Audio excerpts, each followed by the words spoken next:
de Apocalipse. Você pode abrir a sua Bíblia lá em Apocalipse, as cartas das igrejas. No capítulo 2, vamos falar sobre a última igreja hoje. A partir do verso 8, são apenas 4 versículos. Jesus direciona a essa igreja. Apocalipse, capítulo 2, verso 8.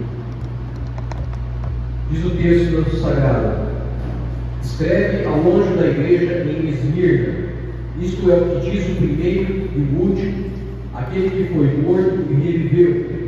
Conheço tua tribulação e tua pobreza, apesar de seres rico, e a blasfêmia dos que dizem ser judeus, mas não são. Pelo contrário, são sinagoga de Satanás. Não temas o que has de sofrer. O diabo está para colocar algum de vós na prisão, para que sejais provados, e passareis por uma tribulação de 10 dias. Sê fiel até a morte, e eu te darei a coroa da vida.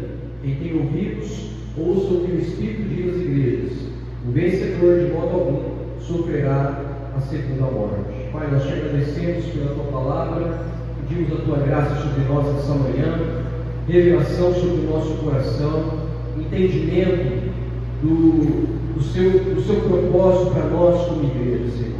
Que nós possamos nos debruçar hoje em cima dessa sagrada escritura e que ela aqueça o nosso coração, assim como também nos dê a coragem para ser uma igreja sofredora no meio de tantas coisas erradas que acontecem nesse mundo. Que a oposição não esfrie o nosso fervor pelo Senhor e pelo teu reino, Pai. Pedimos a tua graça sobre nós, que os nossos olhos sejam abertos nessa manhã.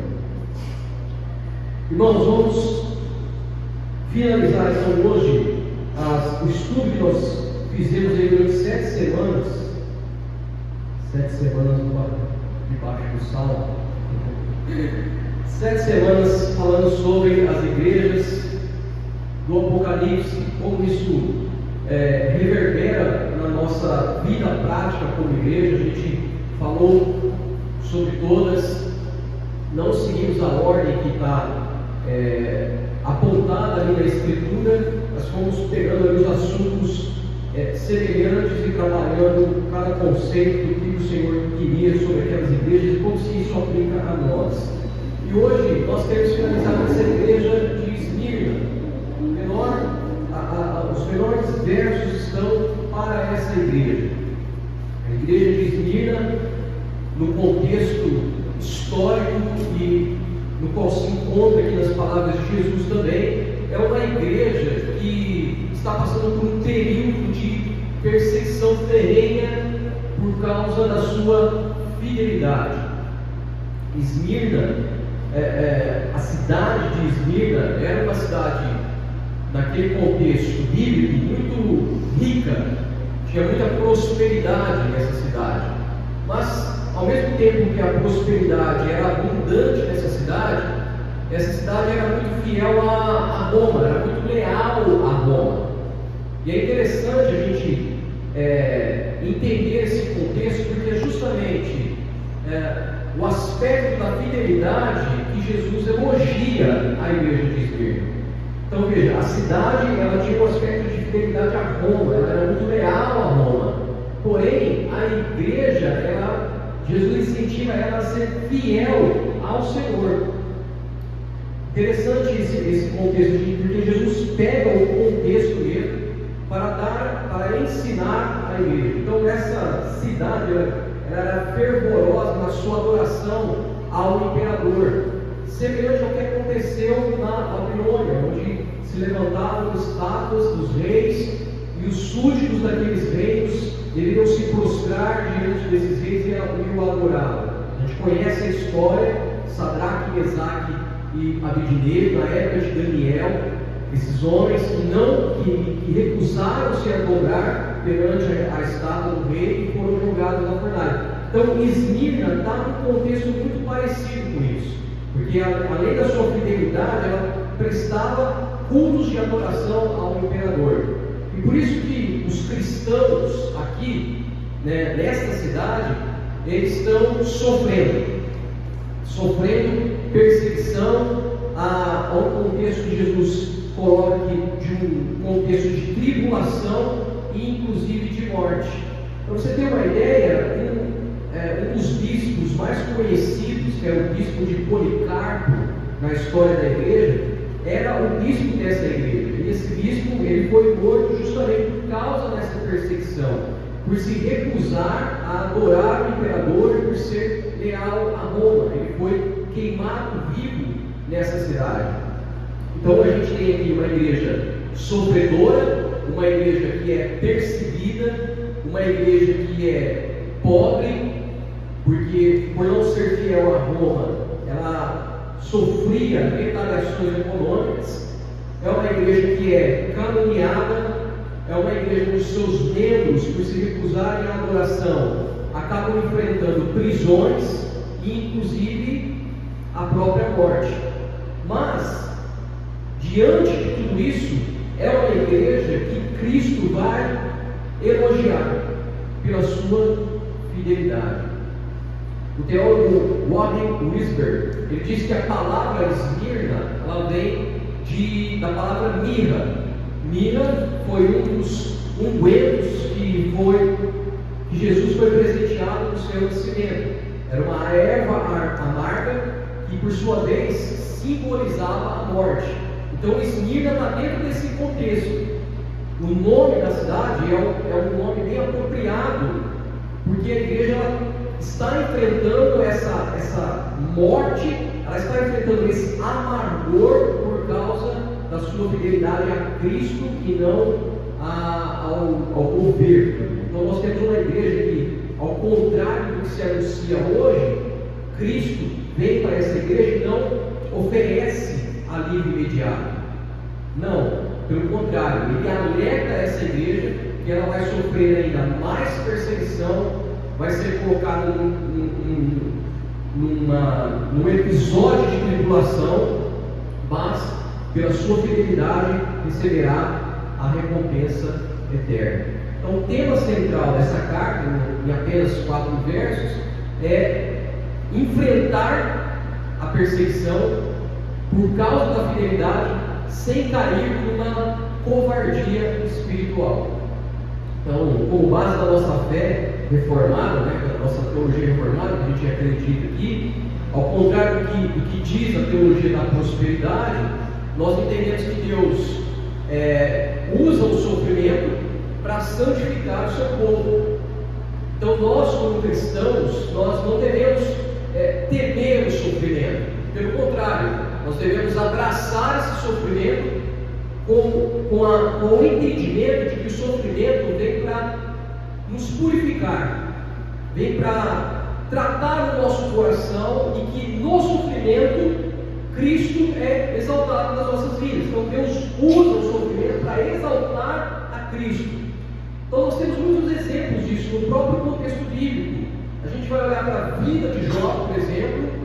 A gente conhece, a maioria conhece a história de Jó aqui, que perde tudo, e Deus usa o sofrimento para que Jó conheça mais de perto, para que os olhos de Jó contemplem de fato o Senhor.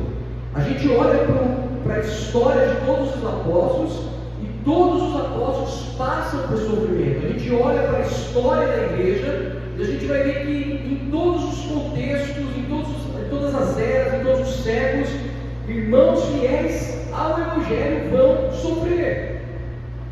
A carta de Hebreus, ela vai citar o próprio Cristo, que aprendeu a obediência por meio do sofrimento. Então nós, como cristãos, nós temos que abandonar essa ideia de que o cristão não sofre, de que o cristão não enfrenta problemas, de que o cristão não adoece, de que o cristão, em algum momento, ele até vai perder a perspectiva da vida. Paulo mesmo, na sua carta aos Coríntios, ele vai falar disso. Ele vai falar de terrores internos e externos. Ou seja, ele sofre de tal modo na sua alma que ele chega a exclamar esse terror interno. Então, a igreja de Esmirna, ela está dentro desse contexto, um contexto de sofrimento. E isso já é uma primeira lição para nós, de de que nós, como cristãos, não devemos temer o sofrimento. Nós vamos sofrer. É bem provável que nós vamos sofrer. Alguns vão sofrer mais, outros menos. Mas em nenhum momento Deus promete que não haverá sofrimento na nossa vida. Então, ser cristão em Esmirna, nesse contexto aqui, é um risco de morte, é um risco de perder os bens, é um risco de perder a influência, é um risco de perder a própria vida. E as perguntas que saltam para nós, para aprendermos com essa igreja hoje, diante dessa carta, é: como que uma igreja, sob o fogo da perseguição, pode manter a sua integridade, pode manter a sua fidelidade a Deus, a Cristo, ao Evangelho? O que a covardia espiritual revela sobre o nosso coração? Então a gente vai tentar responder essas perguntas aqui nessa manhã. E se você tem me acompanhado, você já entende já a estrutura que Jesus trabalha, a estrutura, a didática que Jesus trabalha com as igrejas, né? Então ele se apresenta, ele faz uma exortação ou um elogio, corrige alguma coisa, chama ao arrependimento ou encoraja, e no final tem uma recompensa. Então a primeira coisa que a gente olha aqui é a apresentação de Jesus para essa igreja. Está aí no primeiro verso, no verso 8. Ao anjo da igreja em Esmirna escreve: isso diz o primeiro e o último, que esteve morto e tornou a viver. Então veja só, levando em conta todo esse aspecto que a igreja tem enfrentado, de morte, de perseguição, inclusive com o seu próprio bispo sendo queimado vivo, Jesus se apresenta: olha, aqui diz o primeiro e o último, aqui está aquele que esteve morto, mas tornou a viver. Então Cristo vem para essa igreja para lembrar que Ele é aquele que venceu a morte. Não importa o que a igreja está enfrentando. Interessante que Jesus se apresenta e ele observa a característica do contexto da igreja, ele enxerga a realidade que a igreja enfrenta, e ele se apresenta justamente como resposta a essa realidade que a igreja enfrenta. Então a igreja está enfrentando um episódio, um contexto de morte, um contexto de morte, e ele se apresenta: olha, não tema a morte, não tema, porque eu sou aquele que esteve morto, mas tornou a viver. Eu sou o primeiro e sou o último. E aqui Jesus está evocando as palavras de Isaías, capítulo 44, onde ele fala justamente isso: eu sou o primeiro e o último, e fora de mim não há Deus. Lá em Apocalipse, no primeiro capítulo, verso 17, ele também fala: eu estive morto, mas eis que estou vivo para todo sempre. Então, ou seja, Cristo está falando para Esmirna: eu sou o eterno, eu sou o dono da história, eu sou aquele que é soberano sobre o contexto da história, inclusive sobre o sofrimento. Meu irmão e minha irmã, Deus é o dono da nossa história. Não importa se nós estamos passando por lutas, terrores, crises, Deus está no controle de todas as coisas. Ele é o primeiro e Ele é o último, é Ele quem tem a palavra final. Não é o nosso contexto, não é o governo, não é o aspecto político, não. Deus está no controle da história. Ele é o primeiro e Ele é o último. Se a gente olhar para... Gosto de acompanhar, né, as igrejas perseguidas lá, porque isso traz para nós, para a igreja do Ocidente, uma outra perspectiva de realidade. Então, aquela igreja, as igrejas que estão lá no Oriente, lá entre os muçulmanos, lá entre os países perseguidos, janela 10 por 40, esses irmãos poderiam muito bem ouvir essa palavra e ser encorajados por isso. Porque talvez nós aqui no Ocidente, como não enfrentamos uma luta ferrenha com risco de morte, talvez isso é um pouco distante para nós. Mas o título que Jesus dá a si mesmo, a esses crentes de Esmirna, é bem intencional, porque eles estão morrendo por causa da sua fé. Mas Cristo veio para se apresentar como aquele que venceu a morte. É isso que Jesus faz conosco, meus irmãos. Cristo sempre se apresenta a nós como resposta às nossas maiores necessidades. Pense no que você está enfrentando esses dias. Pense quais são as lutas, sejam internas, sejam externas. Cristo vem para ser a resposta justamente a essa necessidade, porque Ele é soberano sobre a minha e sobre a sua história. E Ele é vitorioso, inclusive sobre a morte. Ele se apresenta como aquele que se tornou a viver. Por que Cristo se apresenta diante disso? Justamente por causa do que Paulo escreve na sua primeira carta aos Coríntios, capítulo 15. Ele diz assim: quando o que perece se revestir do que é imperecível, o que é mortal se revestir do que é imortal, então se cumprirá a palavra escrita: onde está a morte, a tua vitória? Onde está a morte, o teu aguilhão? A ressurreição de Cristo garante que nem a morte, para nós, tem a palavra final. Cristo se apresenta como aquele que esteve morto e tornou a viver, justamente para encorajar essa igreja a continuar com a sua fidelidade, mesmo diante de perseguição tão ferrenha contra eles. Nós entendemos isso na teologia reformada como o fundamento da nossa esperança na soberania divina. Mesmo diante do caos, mesmo diante de lutas, mesmo diante da morte, Cristo ainda continua governando sobre nós. E nós não devemos temer a morte, porque a morte para nós não é o estado final. A morte para nós é só passagem para o reino eterno. Essa igreja é uma igreja que está sendo perseguida. E Cristo vem trazer a palavra da ressurreição justamente para assegurar que o martírio em face da fidelidade não é derrota, mas é triunfo. Isso deveria nos encorajar. Como já mencionei aqui em outras ocasiões, a nossa esperança não pode estar em viver uma vida plena só nessa terra. Porque se assim for, nas palavras de Paulo, nós somos os mais infelizes de todos os homens. A nossa esperança está em algo muito maior, que é o reino eterno com Cristo.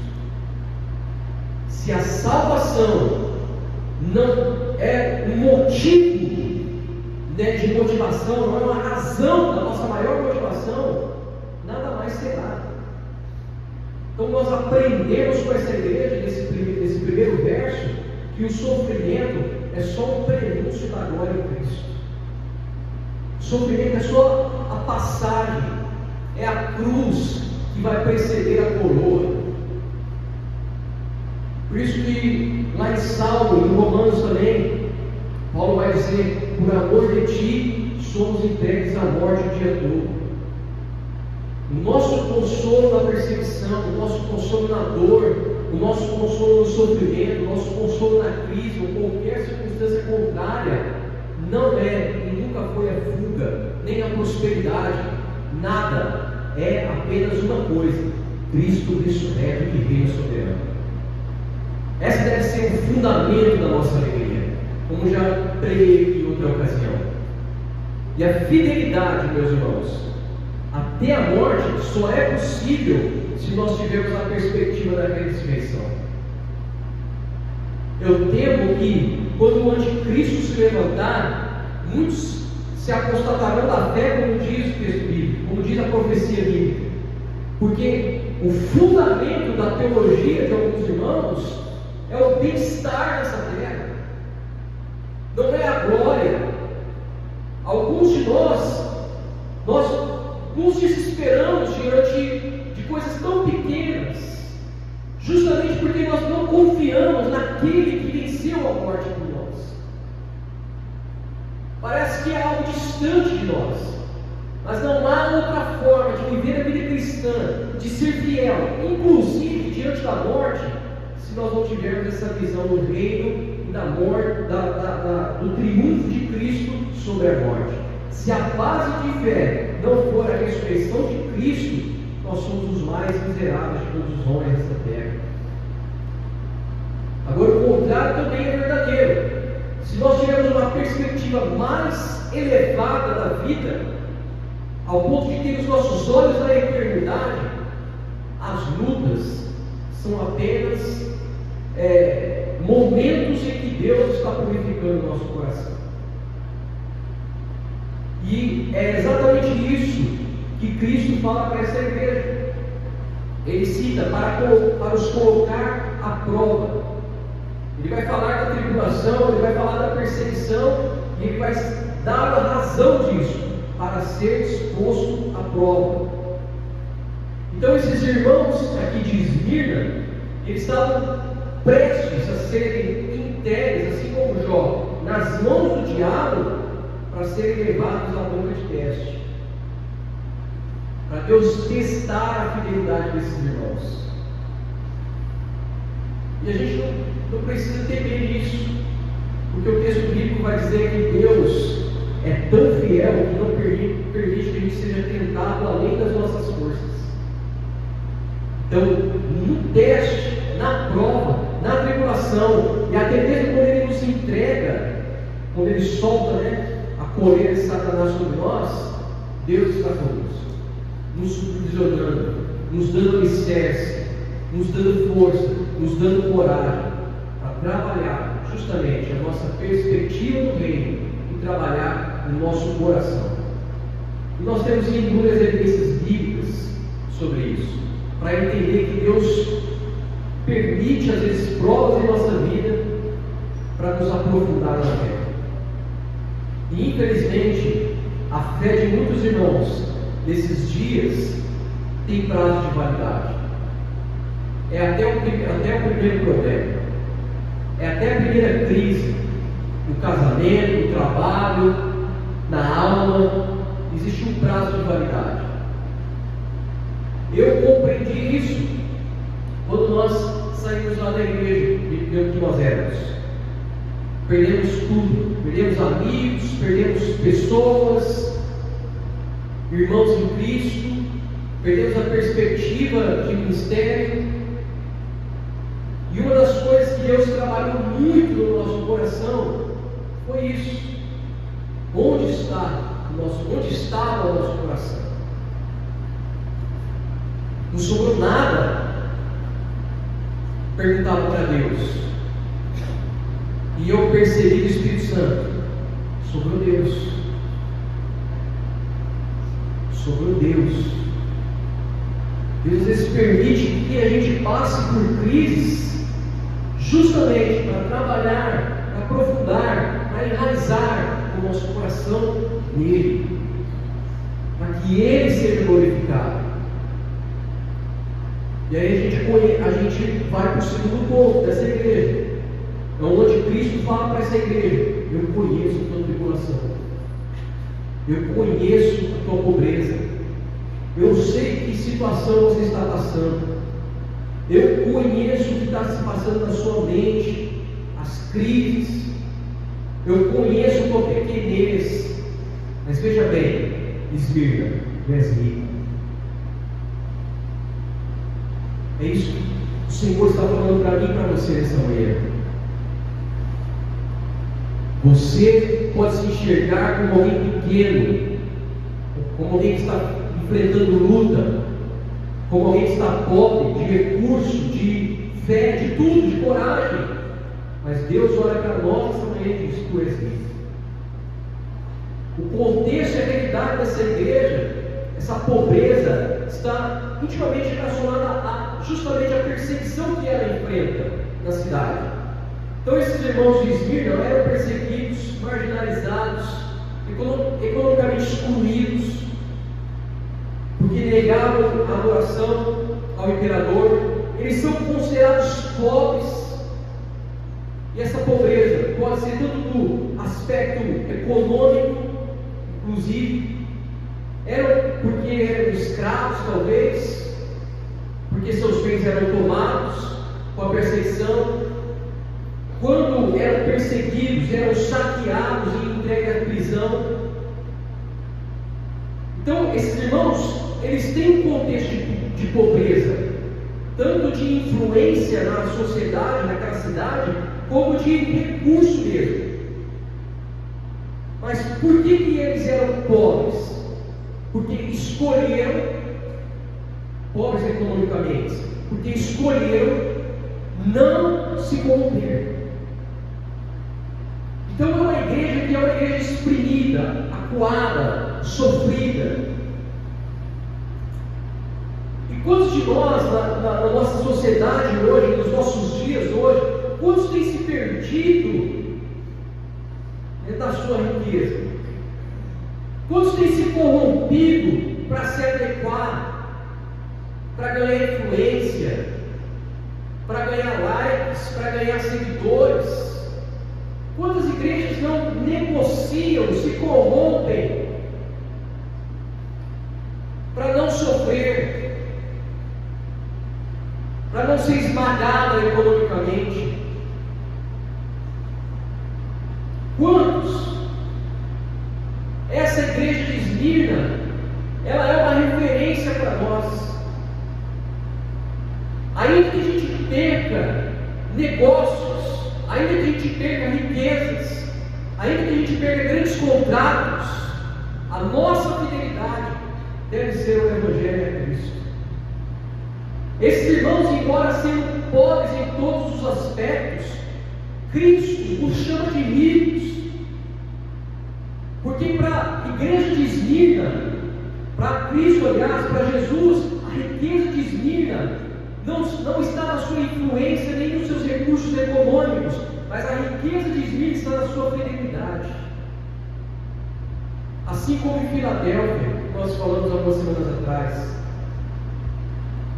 E meus irmãos, isso é o mais importante para nós, que é que nós, como discípulos de Jesus, possamos ser encontrados entre os ricos de Deus. Que o Senhor possa olhar para nós essa manhã e encontrar riqueza espiritual, ainda que diante dos homens sejamos considerados pobres, marginalizados, acuados, perseguidos, rejeitados, ainda que no nosso trabalho sejamos perseguidos, porque isso é o paradoxo do reino. É o que Paulo descreve em 2 Coríntios: entristecidos, mas sempre alegres, pobres, mas enriquecendo a muitos, nada tendo, mas possuindo tudo. Olha que paradoxo glorioso. Que esse seja o nosso testemunho diante de Deus, que ao chegar na glória diante do Pai, onde todo nome, onde toda língua confessará o seu nome, onde todo joelho se dobrará diante dele, possamos chegar naquele dia, sermos encontrados entre os ricos de Deus. Ainda que nessa vida a gente passe por lutas, crises, perseguições, falta de recursos, crises, terrores internos, mas que a gente possa escutar o conselho de Jesus: não tens tesouros na terra, onde a traça e a ferrugem consome, onde os ladrões invadem e roubam, mas não tens tesouros do céu, onde nem a traça nem a ferrugem consome, nem os ladrões invadem e roubam.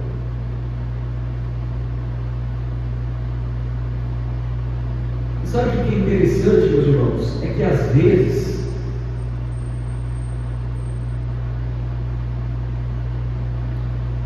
essa perseguição, esse estrangulamento econômico, inclusive, vem daqueles que deveriam nos apontar o caminho. Porque Jesus vai, a semelhança de Filadélfia, vai falar que nesse contexto de Esmirna, aqui na cidade de Esmirna, também existia uma sinagoga de Satanás. Se você lembrar da palavra anterior, assim como nós mencionamos, sinagoga de Satanás é justamente os judeus que perseguiam a igreja. Lá em Filadélfia também estão aqui perseguindo a igreja de Esmirna. Talvez esses mesmos judeus faziam parte daquele sistema de entregar esses irmãos às autoridades, ao governo, para serem presos, saqueados, roubados. Às vezes nós vamos enfrentar perseguição naquele que deveria caminhar conosco, ou naqueles que deveriam nos apontar o caminho. Às vezes para sermos fiéis a Jesus, nós vamos ter que desobedecer leis civis. O pastor Levi postou essa semana sobre isso. Às vezes, para ser fiel a Jesus, nós vamos ter que, inclusive, entrar em atritos com aqueles que se dizem irmãos, que deveriam ser irmãos. Porque a gente precisa se lembrar das palavras de Paulo: a verdadeira circuncisão não é externa, é interna, é aquela que acontece no coração. E infelizmente, às vezes, nós não teremos ajuda de quem a gente coloca uma expectativa que deveríamos ajudar. Porque o mundo vai medir o nosso valor e a nossa riqueza pelo nosso status e pela nossa influência. Então, se a gente é uma igreja atuante, influente, grande, vamos ser valorizados. Mas Cristo mede a nossa riqueza, o nosso valor, pela nossa fidelidade, fé e temor. Ainda que fiquemos sozinhos, ainda que entremos na arca somente com a nossa família, Cristo mede o nosso valor pela nossa fidelidade, fé e temor. E vale a gente enfatizar aquilo que nós mencionamos na semana retrasada: cuidado com identidades falsas. Porque membresia, tradição, contexto familiar, etnia, não são selos de eternidade. O selo da eternidade é a fidelidade, fé e temor. É aquele que não se corrompe. É quem é, de fato, uma nova criatura, como diz Gálatas. Não importa se a gente é pequeno. Tiago, capítulo 2, vai dizer: Deus escolheu os pobres para serem ricos na fé. Ser marginalizado pelo mundo, e inclusive até por aqueles que se dizem fiéis, é uma marca de uma verdadeira igreja e de um verdadeiro cristão. E isso não nos isenta do sofrimento.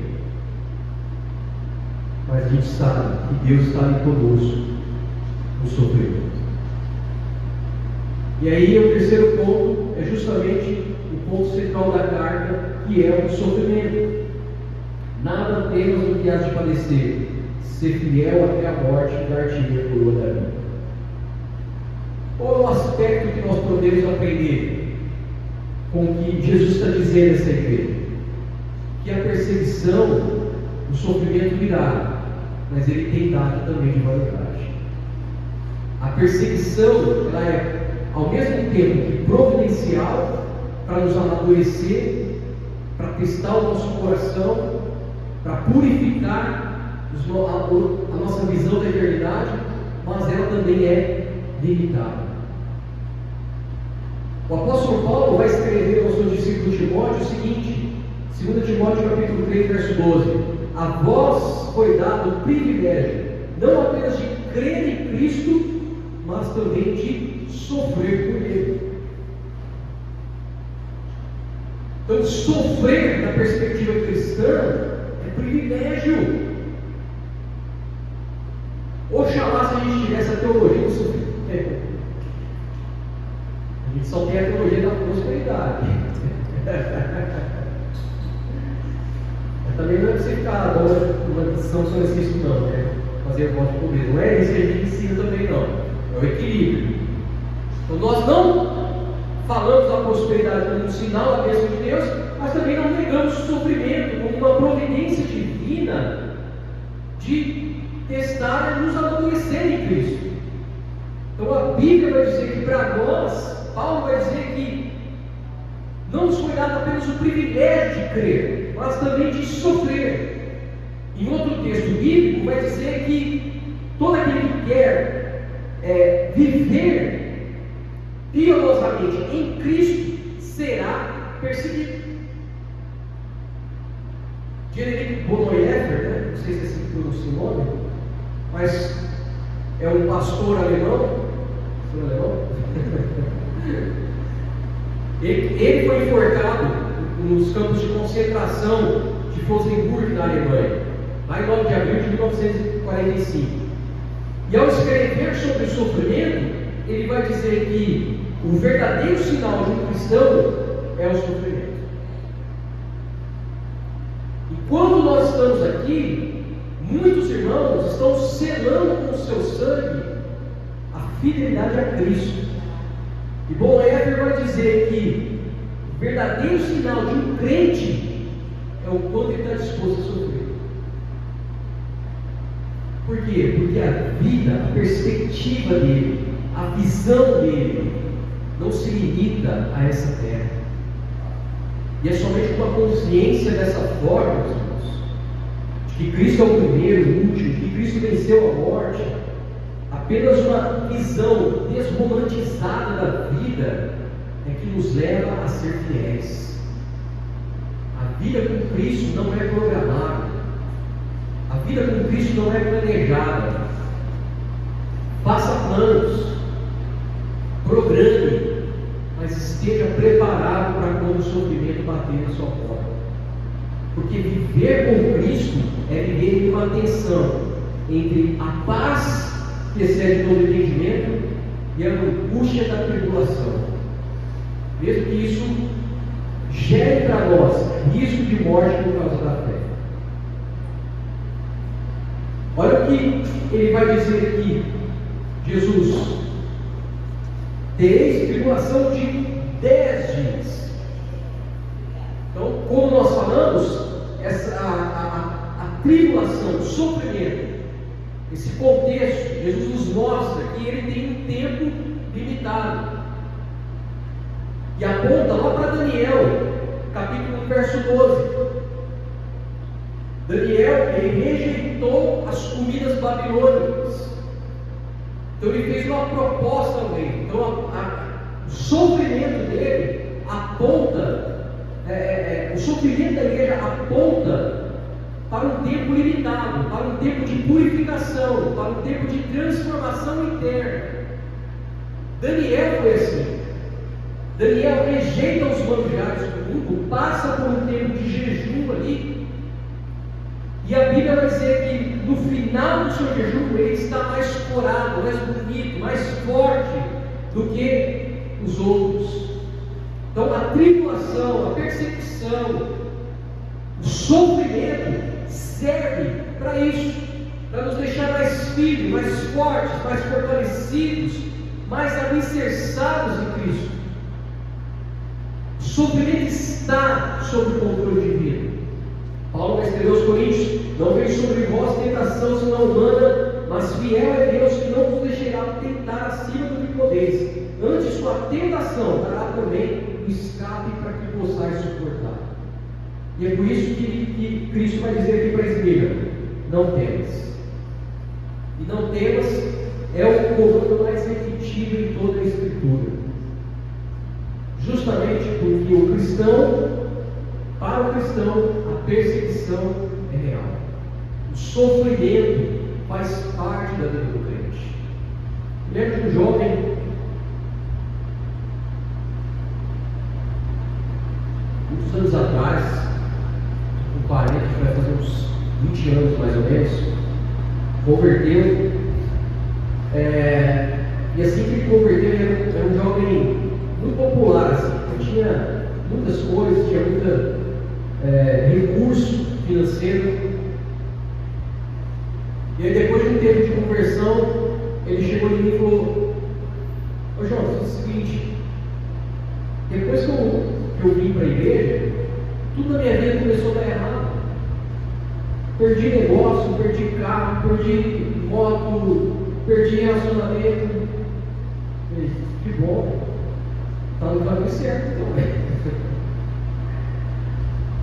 Porque tudo que você conquistou, talvez você conquistou de uma maneira errada. Agora Deus vai te ensinar, vai testar o seu coração, vai voltar o seu coração a Ele, para que você construa uma vida mais sólida.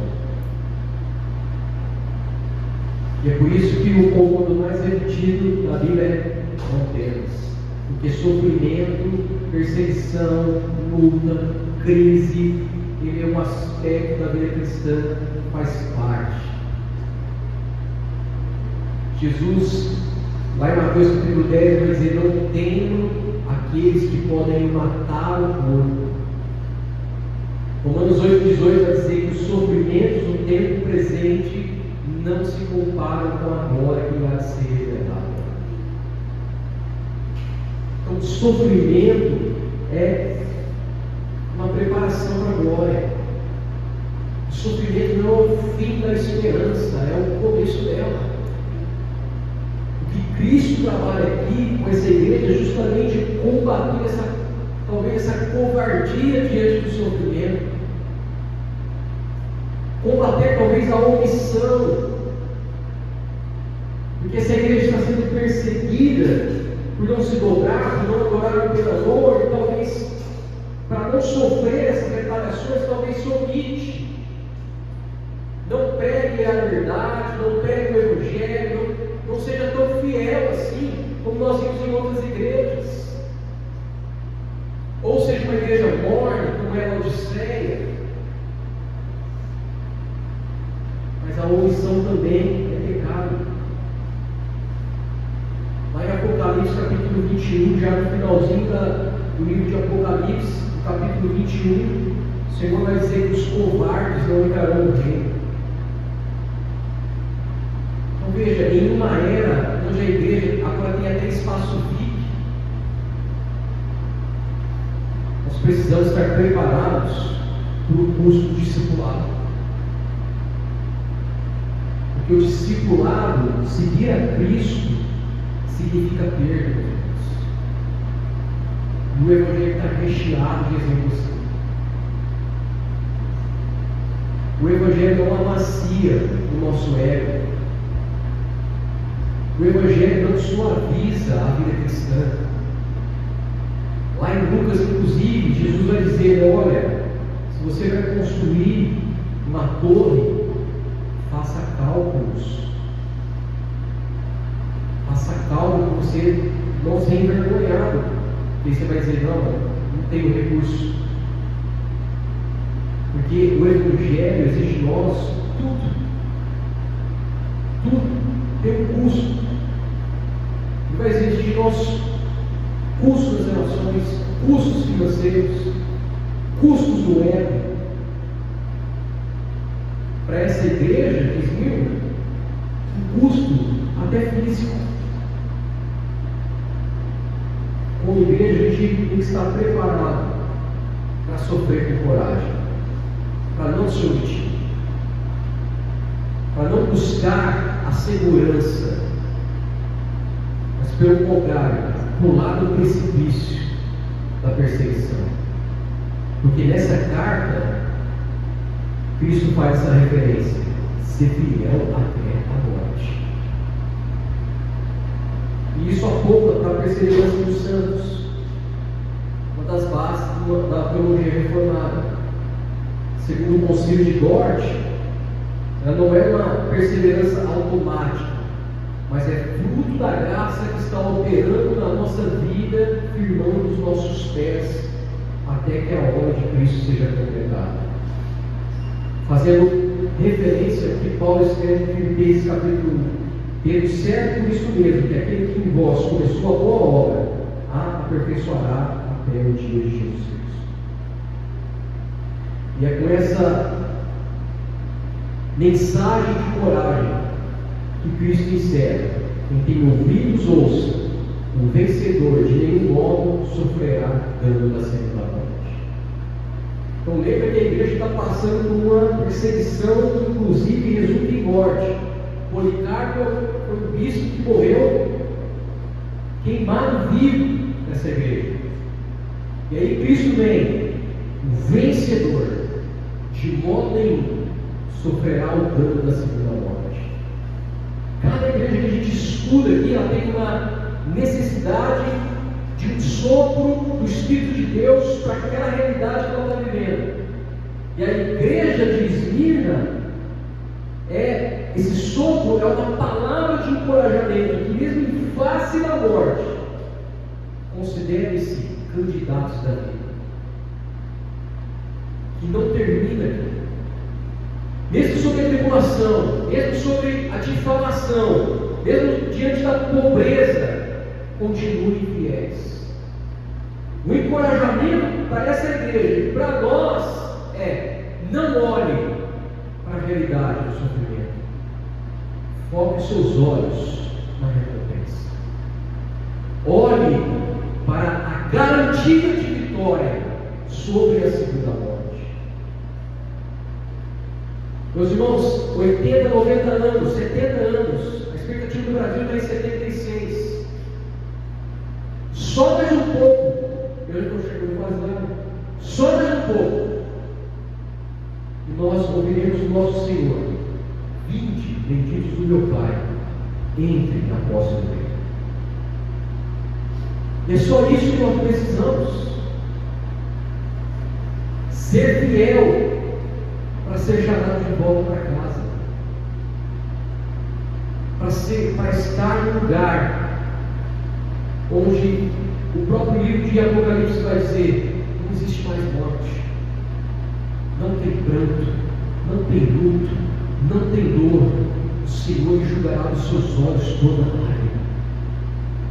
Se isso não nos motiva a viver mais fiéis para Deus, eu não sei mais o que poderia nos motivar. Porque há uma promessa, não de um livramento de uma morte física, mas de um livramento de uma segunda morte, que é a separação eterna de Deus. E quantos não têm buscado uma vida confortável nessa terra, mas na hora que chegarem diante de Deus, serão separados eternamente? A segunda morte é a separação eterna de Deus, está lá em Apocalipse capítulo 20. Mas para aquele que é vencedor, e vencedor aqui não se refere ao mérito próprio, mas vencedor por ser fiel a Cristo, por estar em Cristo, por permanecer em Cristo. A coroa é apenas um símbolo de honra, de recompensa, de vitória, que é dado não aos que têm méritos, não os que são bem-sucedidos aos olhos do mundo, mas aqueles que são fiéis. Para encerrar, veremos o que Tiago escreve no capítulo 1, verso 12: bem-aventurado o homem que suporta a provação, porque ele receberá a coroa da vida. Das 7 igrejas, a gente olha que mais da metade se perdeu. Éfeso se perdeu numa ortodoxia sem amor. Pérgamo e Tiatira se perdeu em compromisso com falsos ensinos. Sardes se perdeu em uma reputação na sociedade, mas sem vida com Deus. Laodiceia se perde no amor-guidão autossuficiente, mas é somente Filadélfia e Esmirna que permanecem fiéis e são encorajadas a permanecerem fiéis mesmo diante da luta e da perseguição, porque a fidelidade e a morte física para o cristão não é derrota, mas é passaporte para a coroa. A verdadeira covardia espiritual é abandonar e corromper o Evangelho, é negociar Cristo para preservar a própria status, influência e a própria vida, inclusive. Isso é covardia. Que nós aqui, como igreja reformada, não venhamos a ser esses que negociam, que se corrompem, que abrem mão, que são omissos, que são covardes, mas que a gente tenha seriedade e coragem suficiente para viver com a eternidade, para viver com uma perspectiva da eternidade, que nos leva a enxergar o sofrimento e as aflições como apenas passagens de uma glória eterna que ainda há de ser revelada. Então a gente resume todo esse estudo, principalmente aqui na carta de Esmirna. Cristo é o Senhor da história, inclusive diante do sofrimento, porque Ele é o primeiro e o último, é aquele que venceu a morte. A verdadeira riqueza não está em ser influente, não está no status, não está em ser encaixado na sociedade. A verdadeira riqueza não está nas nossas posses. A verdadeira riqueza está na nossa fidelidade a Deus. Muitos que estão sendo considerados pobres nesse mundo, quando chegarem na eternidade, ouvirão de Cristo que eles são ricos. É a parábola de Lázaro. Aprendemos que fidelidade custa. Fidelidade a Cristo vai custar tudo na nossa vida. Relações, status, ego, fama, influência. Mas em todas essas coisas, a graça sustenta os eleitos. Aprendemos que a fidelidade, a perseguição é limitada. E aprendemos que a segunda morte, ela não tem poder sobre nós, quando somos fiéis ao Senhor. Ao contrário de Laodiceia, que era morta, Esmirna arde por Cristo. Diferente de Sardes, que era morta, Esmirna está viva, mesmo diante da morte. O Senhor nos fortaleça nessa manhã para sermos esse tipo de igreja. Amém? Feche seus olhos.